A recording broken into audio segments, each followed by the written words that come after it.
దేశంలో మళ్ళీ లాక్డౌన్ తప్పదా? కేంద్రం ఆ దిశగా ఆలోచన చేస్తోందా? ఓవైపు యుద్ధం, మరోవైపు జనం అత్యుత్సాహంతో సమస్యలు, పెట్రోల్ డీజిల్ కొరత అంటూ వదంతులు, కొరత లేకపోయినా ఇప్పటికీ సర్దుకోని ఎల్పీజీ సమస్యలు. తాజాగా పెట్రోల్ డీజిల్ కొరత అంటూ పుకార్లు, రేట్లు పెరిగిపోతున్నాయన్న ప్రచారంతో పెట్రోల్ బంకులకు పోటెత్తిన జనం. పెట్రోల్ బంకుల వద్ద వాహనాల బార్లు, జనం అత్యుత్సాహంతో ఖాళీ అయిన స్టాక్, చాలా చోట్ల నో స్టాక్ బోర్డులు. ఇక ఇవాళ కూడా కొనసాగుతున్న క్యూ లైన్లు, గ్యాస్ ఫిల్లింగ్ స్టేషన్ల వద్ద బారులు తీరిన ఆటోలు.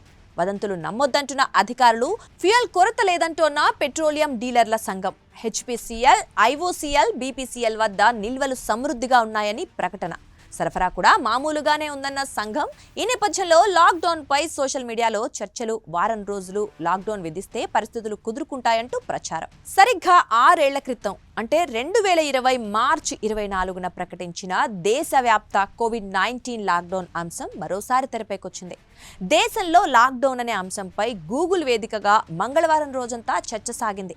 పశ్చిమాసియాలో నెలకొన్న సంక్షోభంపై సోమవారం పార్లమెంట్లో ప్రసంగించే క్రమంలో ప్రధాని మోదీ ప్రస్తుత పరిస్థితుల్ని కోవిడ్ మహమ్మారితో పోల్చారు.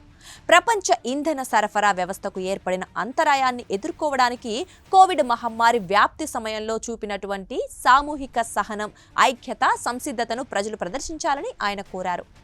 ఇక అదే సమయంలో పౌరులు ఆందోళన చెందవద్దని, ప్రభుత్వ నిర్ణయాలను నమ్మాలని ప్రధాని కోరారు. దీంతో ఆయన వ్యాఖ్యలు కొత్త లాక్డౌన్కు సంకేతమని సోషల్ మీడియాలో తప్పుగా ప్రచారమైంది.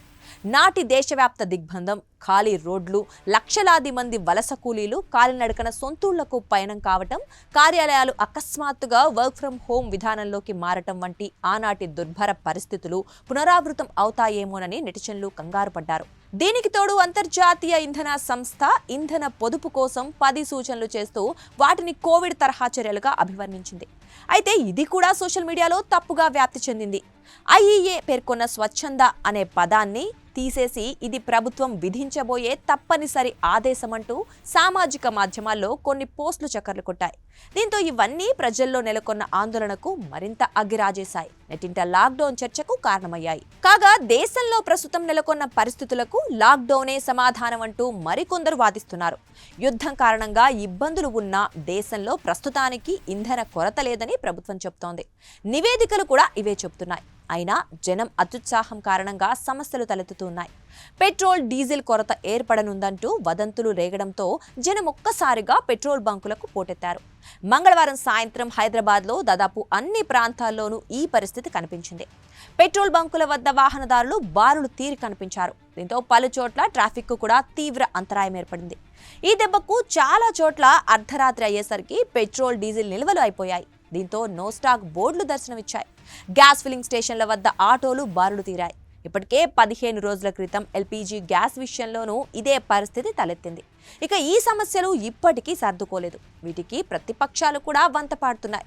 దీంతో లేని కొరతను సృష్టించుకుంటూ లేని సమస్యలు తెచ్చుకుంటున్నారని పాలకులు భావిస్తున్నారు. అందువల్ల లాక్డౌనే సరైన పరిష్కారమని కొందరు వాదిస్తున్నారు. ఓ వారం రోజులు లాక్డౌన్ పెడితే అంతా సర్దుకుంటుందని చెబుతున్నారు.